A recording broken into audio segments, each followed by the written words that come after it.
Hey everyone. Last week, behind the walls of a federal prison, one of the Gambino family's top enforcers of the 1980s and 90s took his final breath. Thomas Huck Carbonaro passed away at the age of 77 on October 23rd, 2025, at FCI Allenwood. Cause of death was natural causes, but he had been suffering from a variety of health issues for the past several years, including heart issues. When Sammy the Bull Gravano turned rat in 1991, he stayed loyal to the Gotti regime and continued to be a loyal enforcer for the family. And years later, when Gravano resurfaced in Arizona, Huck wanted to finish what the streets had started. Huck wasn't done with Sammy. The past still had a debt.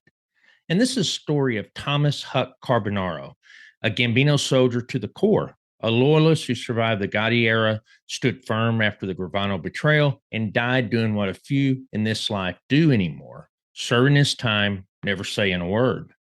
He wasn't a boss or moneymaker, but he was an important cog in the mob of the 1980s and 90s. And now we tell the story most people haven't heard. Thomas Carbonaro was born in 1947 into an Italian American family in Brooklyn, New York.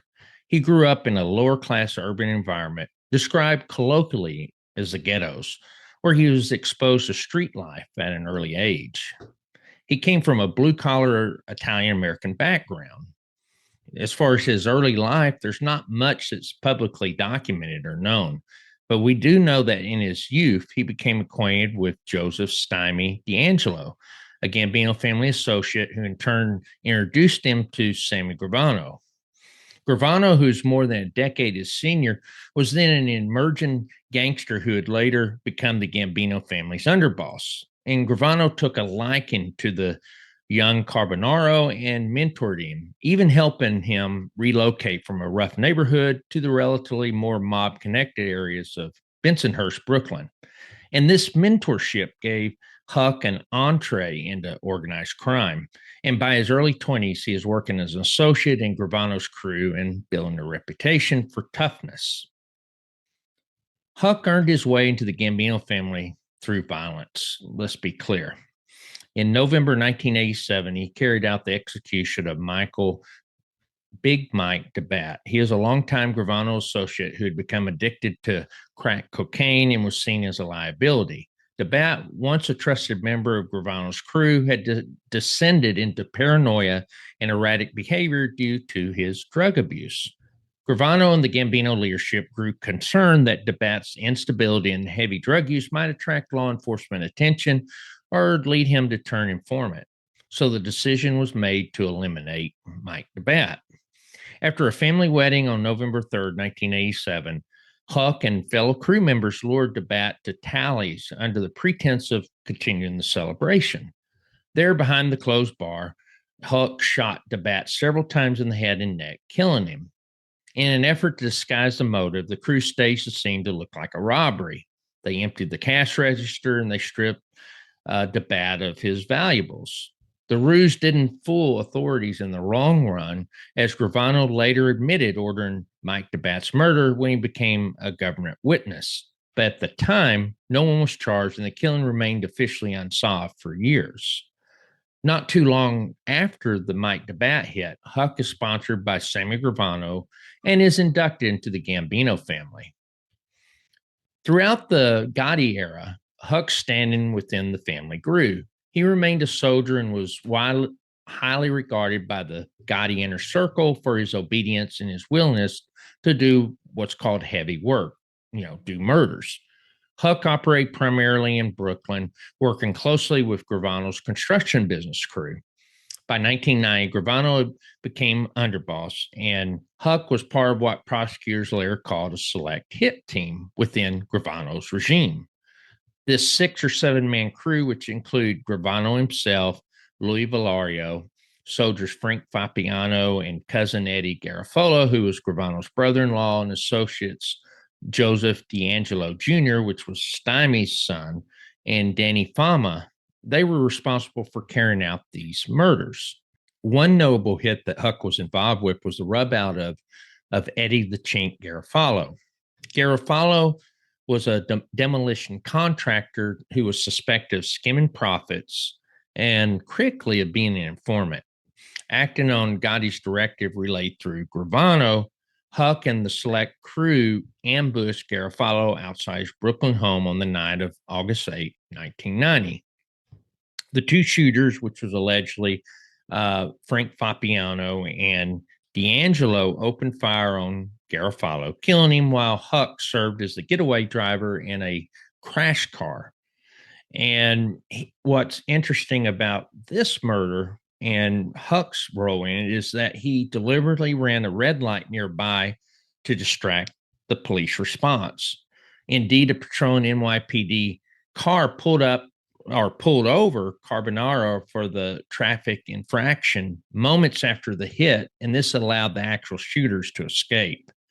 And Huck just coolly accepted the ticket without betraying his involvement in the murder. And this incident, later recounted in court records and media, showcased Huck's discipline and his commitment to carrying out Gotti's orders, even at a personal risk. A couple of years later, after Sammy flipped, Huck remained loyal to the Gambino family and reported to Big Lou Valario. You see, Huck was an enforcer, but he was also involved in construction, loan sharking, and gambling. In fact, when Sammy flipped, there was reportedly over $1 million of loans on the street, and Huck was one of the guys who was ordered to try to collect the money owed. But what happened was that most of the debtors never paid, and the reason they didn't pay is because Gravano flipped. They didn't really have record of how much was owed. So all that money that Gravano had on the street, it was lost. And so Huck was never more than a soldier within the Gambinos, but he was loyal. He was also involved in the conspiracy on the Fred Weiss hit that actually was executed by the Cavalcante family in 1989. Later, Huck's involved in the Frank Hydell murder of 1998. And so that's where we'll pick it up now. So Frank Hydell was a 31-year-old Gambino associate and also the nephew of Gambino captain Danny Marino. By early 1998, rumors circulated in the family that Hydell had begun cooperating with the government. In particular, Hydell was believed to have knowledge about the murder of a union official named Frank Parasoli. And this murder had taken place in 1997, and Hydell also had knowledge of other crimes. According to later trial evidence, it was Huck who told Mikey Scars de Leonardo that Hydell was a rat and had to be killed. And Huck then joined in organizing Hydell's murder. Carbonaro's own nephews, a guy named Laterio DiCarlo and Thomas Dono, were part of the plot, along with associates John Matera and Eddie Boyle. On April 27, 1998, Matera lured Hydell to Scarlet Strip Club on Staten Island under the pretense of just a night out. In the early hours of April 28, when Hydell left the club, a waiting hit team ambushed him and shot him multiple times at close range, killing him in the car outside the club. Huck was the getaway driver for the shooters. Later, Huck openly bragged to Mikey Scars about the Hydell hit, detailing that he drove the car while Eddie Boyle was the shooter. And this brazen recounting to De Leonardo proved to be Huck's undoing. Because when De Leonardo or Mikey Scars flipped in 2002, he provided the FBI with a full account of Hydell's murder, directly implicating Huck. Hydell's murder was a textbook case of the mafia silencing one of its own to protect secrets. And basically, Huck and his crew committed witness elimination. It's noteworthy that Hydell's murder was also an instance of interfamily ethics because Danny Marino, who was Hydell's mob uncle, apparently consented to his nephew's killing for the greater good of the family's security. Perhaps the most dramatic episode in Huck's violent career was an attempt to kill his former mentor, Sammy Gravano, after Gravano became a government witness. Gravano's betrayal in 1991 deeply angered the Gambino family at large, and once Gravano left prison in witness protection, the family looked for an opportunity to exact vengeance and uphold omerta. By 1997 and 1998, Gravano was living openly in Arizona after abandoning the witness protection program. The Gambino leadership, now under acting boss Peter Gotti, decided to act. In a coded prison meeting in September of 1996, John Gotti, who was in prison, ran into his brother Peter that Gravano's betrayal was a debt that has to be paid. Taking that as an order, Peter Gotti in 1999 activated a plan to find and kill Gravano, and he tapped Huck to lead the hit team. Carbonaro in turn selected an associate named Fat Sal Mangiavellano to assist him. Fat Sal was an electronics expert. He was a skilled burglar who had underworld credentials, but he wasn't known as a killer. But this duo set out on a series of clandestine missions to Arizona.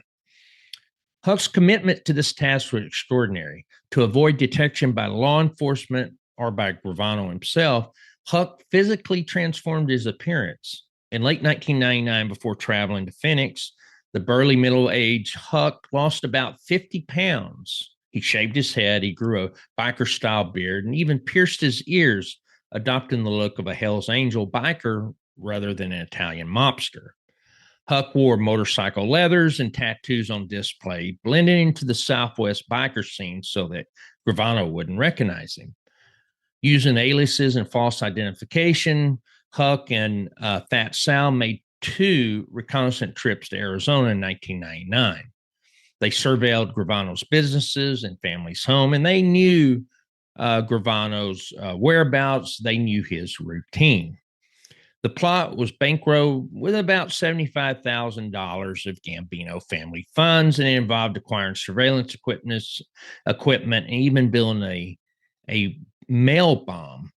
Huck traveled as far as Los Angeles to obtain bomb components and electronics that could be used to track or attack Gravano.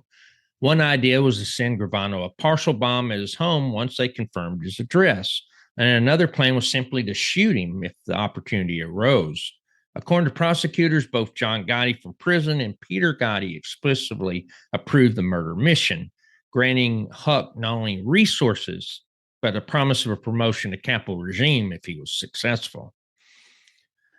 The hit team's efforts in 1999 were ultimately foiled by circumstance. In February 2004, Huck could make his 3rd trip to actually carry out the killing. Gravano was arrested by the state of Arizona on narcotics charges for running an ecstasy drug ring with his son and others. By early 2000, with Gravano locked up, the urgency of the hit lessened. Nonetheless, Carbonaro had already incriminated himself by discussing the plan with others. And unbeknownst to him, Fat Sal was caught in 2001 for unrelated crimes, and he decided to cooperate with the FBI. And Fat Sal spilled the full story of the Gravano plot to agents, providing times, places, and Huck's involvement.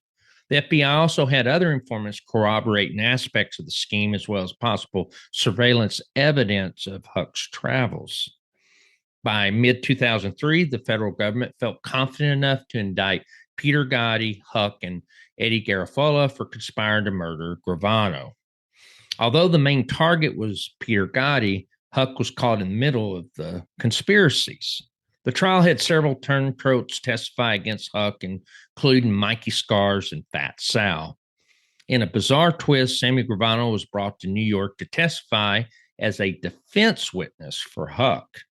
But in the end, didn't matter. Huck gets 70 years in prison in 2004, and that means he would live the rest of his life in prison. Huck's attorneys tried to appeal the conviction, but it was unsuccessful. And in 2021, Huck's attorneys filed a request for compassionate release from prison due to his age, his medical issues, and the increased risk for COVID. But the government denied the request. The past few years, Huck's health's declined, and he ends up dying this past week on October 23rd, 2025. His funeral took place at Scarpacci's funeral home in Brooklyn, which is the same funeral home where a lot of the Bensonhurst and Brooklyn mob guys had their funeral. You see, Huck didn't run a multi-million-dollar racket. He wasn't flashy, but he was old school. He was a blue-collar mobster in ever since. He didn't lead, he followed, but he followed with discipline and followed with force. In an organization that's built on rank, money, and fear, Huck stood out because he never tried to stand out. He was a working guy, a guy who did what was asked, no complaints, no second thoughts. His greatest contribution to the Gambino family, in my opinion, is loyalty. He stayed put after Gravano betrayed the family. He adapted under new bosses. And when given a chance to speak to the feds, he said nothing. That silence in the mob world is worth more than money. In many ways, Huck represents the end of a type, the enforcer who didn't care about headlines, the soldier who didn't need a promotion. Just give him a name, a job, and a place to be. His legacy isn't in riches or real estate. It's in the respect he earned from the men he worked with and the silence he kept until the very end. That's all I have for you today. If you enjoy the story, please hit the like button and subscribe to Real Mob Stories with James Proctor. Thanks for watching. Until next time, take care, stay safe, and God bless you always.